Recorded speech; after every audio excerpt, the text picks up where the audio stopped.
Viral हेउची photo एपर्यंत Nirav police प्रशासन कौन कहते युवती मामू घटना कौन है?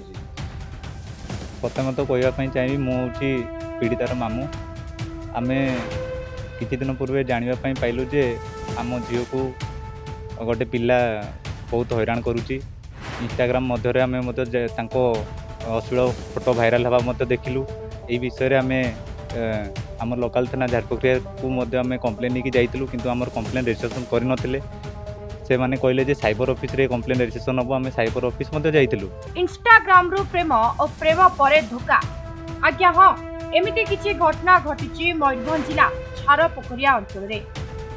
आजिकाली प्रेमर माने बदली जाइछि एवं ताहा बंधुत्व रे परिणत हो जाइछि। ए बंधुत्वटी बेसी दिन चली पारि नथिला जहा द्वारा इंस्टाग्राम बंधुटी युवती जनकर अश्लील फोटो एवं वीडियो भाइराल करबा पई धमक दिला। जदि एकदाडी सत होइताय सतरे कोन इंस्टा एवं फेसबुक रे नीतिदिन बंधुत्व बढ़ुछि दुनिया आगको जाउछि सत किंतु किछि लोके मानसिक स्तर रे घृण्य काम करबाकू पछौ नांती। युवतीଙ୍କ କହିବା ଅନୁସାରେ ଯୁବକ ଜଣକ ପ୍ରଥମେ ବନ୍ଧୁତା ବାନ୍ଧିବାକୁ କହି ପରବର୍ତ୍ତୀ ସମୟରେ ସମ୍ପର୍କ ରଖିବାକୁ ଚାହିଁଲେ। ବହୁ କଥା ବିଗିଡ଼ି ଗଲା ଓ ପିଲାଟିର ମନରେ ଘୃଣ୍ୟ ଭାବ ଜାଗ୍ରତ ହେଲା ଏବଂ ସେ ଧମକ ଦେବା ଆରମ୍ଭ କରିଦେଲା।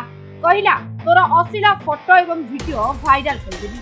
ଝିଅଟି ଭୟଭୀତ ହୋଇ ଥାନାର ଦ୍ୱାରସ୍ଥ ହେଲା ଏବଂ ଥାନା ଅଧିକାରୀଙ୍କୁ ଗୁହାରି କଲା ମୋତେ ଏଥିରୁ ମୁକୁଳାଇ ଦିଅନ୍ତୁ। ପୋଲିସ ତଦନ୍ତ କରୁଛି କିନ୍ତୁ ନୀରବ ରହିଛି। झीटी कहूची मु बारंबार थानार द्वारस्थ होउची किंतु कोनोसी सुफल मते मिलि परि नाही। झीर मामू कथा कहवा अनुसार से माने पिलाटी विरुद्ध रे पुलिस स्टेशन में कंप्लेन करिसेंती एवं पुलिस रो परामर्श अनुसार साइबर थाना रे मध्य कंप्लेन करिसेंती। इतिमध्ये 45 दिन बीती गलानी किंतु युवती कहवा अनुसार आमे बारंबार पुलिस रो द्वारस्थ होउची किंतु कोनोसी सुफल मिलि नाही जहार परिणाम स्वरूप पिलाटी अश्लील वीडियो भाइराल करबा बंद करि नाही। झीर मामू कहवा मुताबक पुलिस प्रशासन किंबा कोनोसी स्तर रे झीटी की न्याय पाइला भलिया आमे देखि पारुनु। प्रथम तो कहवाई चाहिए मुझे पीड़ितार मामू आमे किछि दिन पूर्वे जानापी पाइलु जे आम झील को गोटे पिला बहुत हैरान करुच्ची इंस्टाग्राम मध्य आम अश्लील फोटो भाइराल हवा देखिलु। यही विषय आम आम लोकल थाना झारपक्रिया को आम कम्प्लेन नहीं जाइलु किंतु आम कम्प्लेन रजिस्ट्रेशन करनथिले से माने कहले जे साइबर ऑफिस रे कम्प्लेन रजिस्ट्रेशन हम आम साइबर ऑफिस मध्य जाइलु किंतु सेठरे मध्य आमर केस रजिस्ट्रेशन हो नथिला। किछि दिन आम हैरान हला परे आम एसपी सार को देखा करबा पई जाइलु किंतु आमर एसपी सार को सहित देखा ही नथिला। एडिशनल मैडम को सहित देखा हला किंतु से कहले कि तुमर केस 6टा बेले रजिस्ट्रेशन हो तुम झारपक्रिया थाना को जाओ।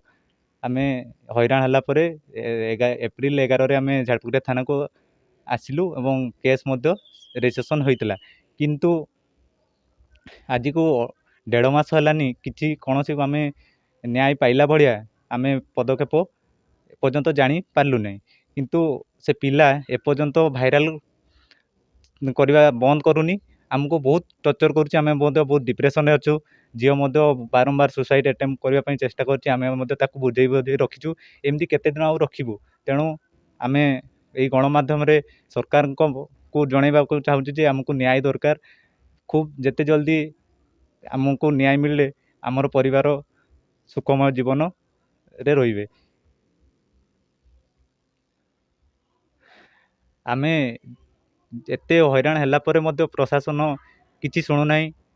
तेणु एथिरे जदि किछि असुविधा हला झारपक्रिया आईआईसी ही दायी रहिबे बोली आमे मने करूछु। आमे मुख्यमंत्री को अनुरोध करूछु एतिपति टिके ध्यान दियंतु एवं झीर जीवन रक्षा करिबारे सहायक हुंतु। जणे अजणा व्यक्ति मो इंस्टाग्राम रु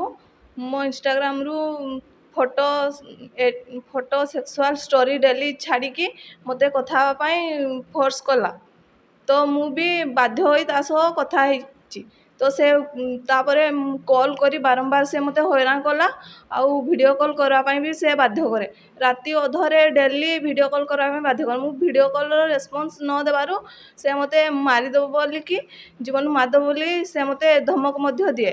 ए सब विषय रे आमे थाना रे मध्य अभियोग करिसु झारपक्रिया थाना रे अभियोग करिसु। ସେଠି ଆମେ ଡେଲି ଆମେ ବହୁତ ସେଠି ବି ଆମର କିଛି ବି ପଦକ୍ଷେପ ଏପର୍ଯ୍ୟନ୍ତ ନିଆଯାଉ ନାହିଁ। 1.5 ମାସ ହେଲା ଯେ ଆମେ ଥାନା ଦୌଡ଼ୁଛୁ, ଏପର୍ଯ୍ୟନ୍ତ କିଛି ବି ପଦକ୍ଷେପ ନିଆଯାଉନି। ତେଣୁ ମୋ ପରିବାର ମଧ୍ୟ ବହୁତ ହଇରାଣ ହେଉଛନ୍ତି। ସେମାନଙ୍କ ନିଜ କାମ ଛାଡ଼ିକି ସେମାନେ ନିଜେ ଥାନାକୁ ଯାଉଛନ୍ତି। ସେଠି ଥାନାବାଲା ସେଠି ବସେଇ ରଖାଉଛନ୍ତି। ସନ୍ଧ୍ୟା 7ରୁ 11ଟା ଯାଏଁ ଡେଲି ସେଠି ବସେଇ ରଖୁଛନ୍ତି। ସେମାନେ ବହୁତ ଥାନାବାଲା ବହୁତ ଆମକୁ ମାନେ ନିରାଶ କରି ଫେରେଇ ଦେଉଛନ୍ତି। ସାନ୍ତ୍ୱନା ଦେଉଛନ୍ତି କି ଯେ ହଁ କାର୍ଯ୍ୟ କରାହେଉଛି, କିନ୍ତୁ କିଛି ପଦକ୍ଷେପ ଏ ବିଷୟରେ ନିଆଯାଉ ନାହିଁ। ତ ବାବଦରେ ତୁମେ ଆଉ ଉପରିସ୍ଥ ଅଧିକାରୀ ପାଖକୁ ଯାଇଥିଲ? ହଁ, ଆମେ ବାରିପଦା SP ଅଫିସକୁ ଯାଇଥିଲୁ। ଆଉ ସେଠି ବି ଆମକୁ କିଛି ବୋଲି ପଦକ୍ଷେପ ସେଠି ବି ନିଆଯାଉ ନାହିଁ। ତ ଆମେ ନିରାଶ ମନରେ ଫେରି ଆସି ଆମେ କହିବା ପାଇଁ ଚାହୁଁଛୁ? ବର୍ତ୍ତମାନ କହିବା ପାଇଁ ଚାହୁଁଛୁ କି ଯେ ଏପର୍ଯ୍ୟନ୍ତ କୌଣସି ପଦକ୍ଷେପ ନ ନିଆଯିବାରୁ ତ ଆମେ କରିବା ଆଉ କ'ଣ? ତ କିଛି ଯଦି ଆମକୁ ଯଦି ଆଇନ ଅନୁଯାୟୀ ଯଦି ଆମକୁ ନ୍ୟାୟ ମିଳିଥାନ୍ତା, ତେବେ ଆମର ବି ମାନେ ଜୀବନ ମାନେ ଆମର ସୁଖମୟ ହେଇଥାନ୍ତା। ଏ ସମ୍ବନ୍ଧରେ ତ କିଛି ପଦକ୍ଷେପ ନିଆଯାଉ ନାହିଁ। ତ ପୋଲିସ ଆମକୁ ବହୁତ ହଇରାଣ କରିଛନ୍ତି, ବହୁତ ଟର୍ଚର ବି କରିଛନ୍ତି। ଆମକୁ ମାନେ ବହୁତ ହଇରାଣ କରିଛନ୍ତି। ତ ଆମେ ଏପର୍ଯ୍ୟନ୍ତ କିଛି ପଦକ୍ଷେପ ନ ନିଆଯାଇଥିବାରୁ ଝାରପୋଖରିଆ ଥାନାରେ ମୋତେ ନ୍ୟାୟ ନ ମିଳିଲେ ମୁଁ ସେଠି ଆତ୍ମହୃତି ଦେବି। କଣାରୁ ଦେବବ୍ରତଙ୍କ ରିପୋର୍ଟ, ସମୟ ଲାଇଭ୍।